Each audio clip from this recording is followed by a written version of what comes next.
Hi, my name's Mark and I'm your average cafe racer owner. Yeah, so when I was a kid we were all into cars because bikes are dangerous. That's what we're told. Bikes are dangerous. So we just ignored them. They were just dangerous, you know. Do as you're told, big old boy.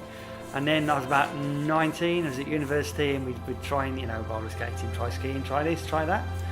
And someone said, let's go go-karting. Next to the go-kart place was people riding bikes around the car park. So we said, well, let's go ride some bikes. And when we turned up, the guy said, this is school, you can't just turn up and ride a motorbike. You have to learn, it's proper lessons. So give us lessons then. At the end of it, when I passed my test, I thought, that was really good. And then I joined a bike club and I had to go on the back of a CB900. And I just thought, this is the fastest thing ever. The space shuttle is not this fast. I could not comprehend, could not wrap my head around from a standing start how fast it went, and I just thought I have to have one. This is the quickest thing on the planet, I have to have one. And that's really how it started. And say you go through, early years of getting the quickest thing, riding it as quick as you can, and then you kind of get bored of that. You think, I want something else now. Just enjoy the riding, something with a bit of soul, something with a bit of character. I bought my first single cylinder bike, and when I revved it up at the traffic lights, I could see 3 handlebars. And I just thought, that's fab. And one of my fillings actually came out, and I had to go to the dentist. And he said, what happened to your fillings? I said, I've got this bike, and it's an old bike, and blah, blah. And he said, I've got an old bike, we just got talking, and it's just amazing how, you don't normally talk to your dentist because he just inflicts pain and charges you money, but this guy had an old bike, we got talking, and then you sort of get onto the scene, you meet people who know things, I need someone who knows about brakes, my brakes aren't that good, and I talked to Fred, he's a really good brake man, he knows drum brakes and they're old, and it sort of evolves from there. So that's how I got into it, and that's where it all started. How many bikes have I owned? Let's have a think. Too many.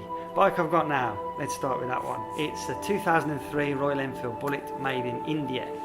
Enfields were made in the 50s in England, and the Indian Army bought loads of them. So the Indian Army started to make their own spares when the factory went broke, and then started to make the bikes, and then started to sell them back to people in England. So it's kind of come full circle. It's not really changed in design since the 50s, and everybody wants to know what year it is, or what year is it. And when you say 2003, they just think you're taking the piss. So I tell them it's 59. It's easier all round, or just pick a number. I've just about stripped it to the bare bones and put it back together again with some help from a lot of good mates, Norm, Craig, other people.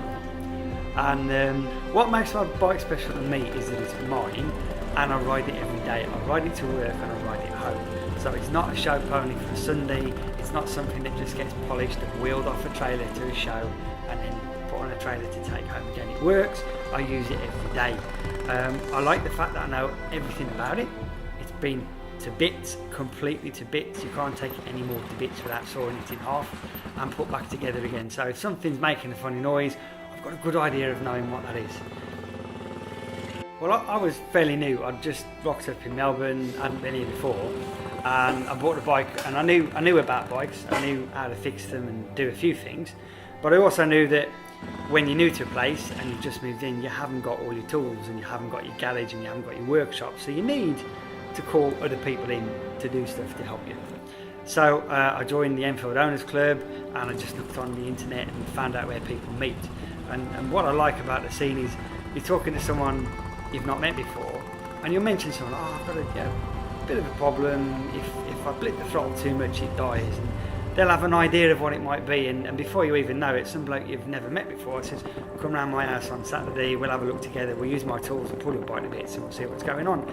And as long as you can pay that forward when you've got your own tools, and the next guy asks you and you go, yeah, no problem, come round my house, have a beer, that's how things evolve. And quite often it's not even about the doing, it's about the thinking. You'll sit down, you'll have a beer, you'll look at the bike and you think, how are we going to get this tank to fit on that bike? Before you've even done anything, you've had it in your mind a dozen different times.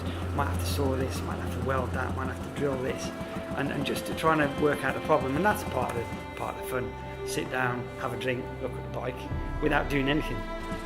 You can get too much of that though, and then nothing gets done. That's a problem.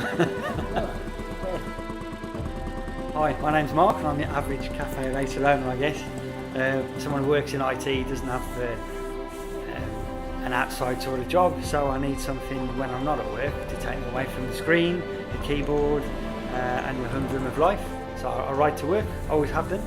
I ride home again, and one of my goals is to make the daily commuting bike as good as it can be.